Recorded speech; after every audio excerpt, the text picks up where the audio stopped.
Kita akan membincangkan tentang 7.3 pengurusan prestasi, iaitu kepentingan latihan dan pembangunan. Okey, kepentingan latihan dan pembangunan dia ada kepada dua orang. Satu, individu, dua, organisasi. Kepentingan latihan dan pembangunan kepada individu yang pertama adalah meningkatkan produktiviti pekerja. Latihan dan pembangunan membantu pekerja menjadi lebih cekap dalam melaksanakan tugas kerana mereka memahami cara kerja yang betul dan lebih tersusun. Apabila kemahiran pekerja meningkat, output kerja juga akan bertambah kerana masa kerja dapat digunakan dengan lebih optimum dan tidak banyak masa terbuang. Produktiviti pekerja meningkat kerana mereka mampu menggunakan peralatan, teknologi dan semua organisasi dengan lebih berkesan selepas mengikut latihan yang sesuai. Yang kedua adalah meningkatkan kemahiran pekerja.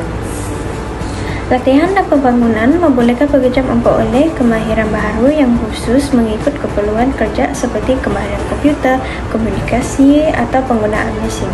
Program yang tersusun juga membantu pekerja meningkatkan kemahiran sedia ada supaya mereka lebih mahir dan yakin semasa menjalankan tugas harian. Pekerja yang mempunyai kemahiran yang tinggi biasanya lebih mudah menyesuaikan diri dengan perubahan kerja dan mampu menjalankan tugas dengan lebih berkualiti. Yang ketiga adalah mengurangkan kesilapan pekerja. Latihan dan pembangunan membantu pekerja memahami prosedur kerja yang betul sekaligus mengurangkan kesilapan semasa melakukan tugasan. Kesilapan dapat diminimumkan kerana pekerja lebih jelas tentang langkah kerja, peraturan keselamatan dan standard kualiti yang perlu dipatuhi. Pengurangan kesilapan juga membantu pekerja dengan lebih teliti kerana mereka sudah dilatih dengan kaedah yang betul dan mengelakkan pembaziran masa serta tenaga. Yang keempat adalah meningkatkan kepuasan pekerja. Latihan dan pembangunan memberi peluang kepada pekerja untuk meningkatkan kebolehan diri dan hal ini membuatkan mereka berasa lebih yakin terhadap kemampuan sendiri. Apabila pekerja mampu menyiapkan tugas dengan baik, mereka akan merasakan pencapaian peribadi dan lebih puas dengan kerja yang dilakukan. Kepuasan kerja juga meningkat kerana pekerja berasa dihargai apabila organisasi sanggup melabur untuk meningkatkan ilmu dan kemahiran mereka. Yang kelima adalah meningkatkan motivasi pekerja. Latihan dan pembangunan dapat meningkatkan motivasi kerana pekerja merasakan organisasi mengambil berat tentang perkembangan dan masa depan kerjaya mereka.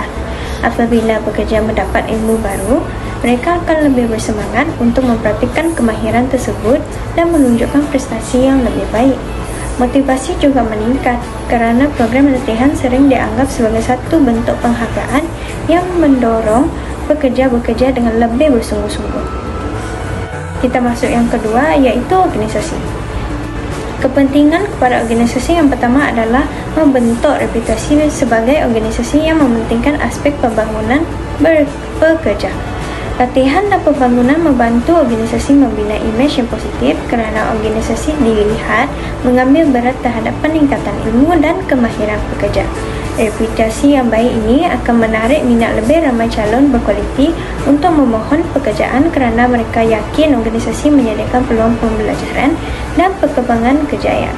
Apabila organisasi dikenali sebagai tempat kerja yang baik, proses pengambilan kerja menjadi lebih mudah kerana organisasi menerima lebih banyak permohonan daripada calon yang berkemahiran.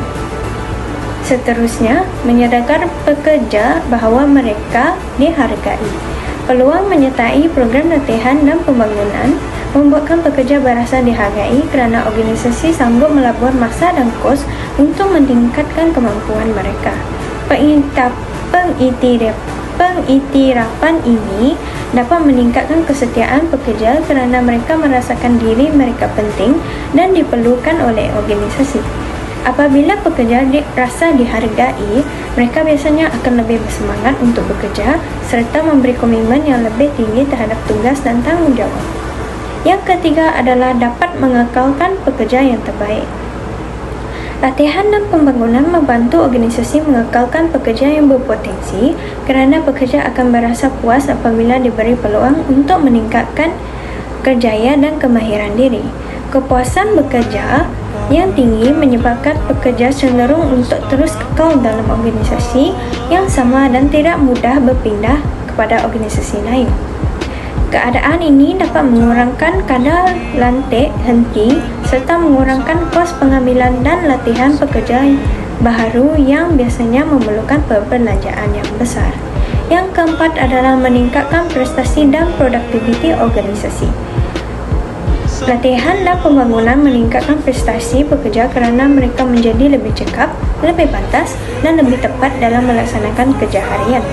Produktiviti organisasi meningkat apabila pekerja dapat menghasilkan output yang lebih banyak dan berkualiti dalam tempoh masa yang lebih singkat.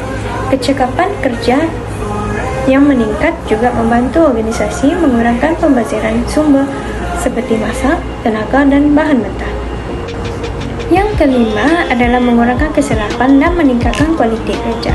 Latihan dan pembangunan membantu organisasi mengurangkan kesilapan kerana pekerja memahami prosedur kerja yang betul serta standard kualiti yang perlu dipatuhi. Apabila kesilapan berkurang, organisasi dapat mengelakkan kerugian seperti pembaziran bahan, produk rosak dan aduan pelanggan yang boleh menjejaskan operasi.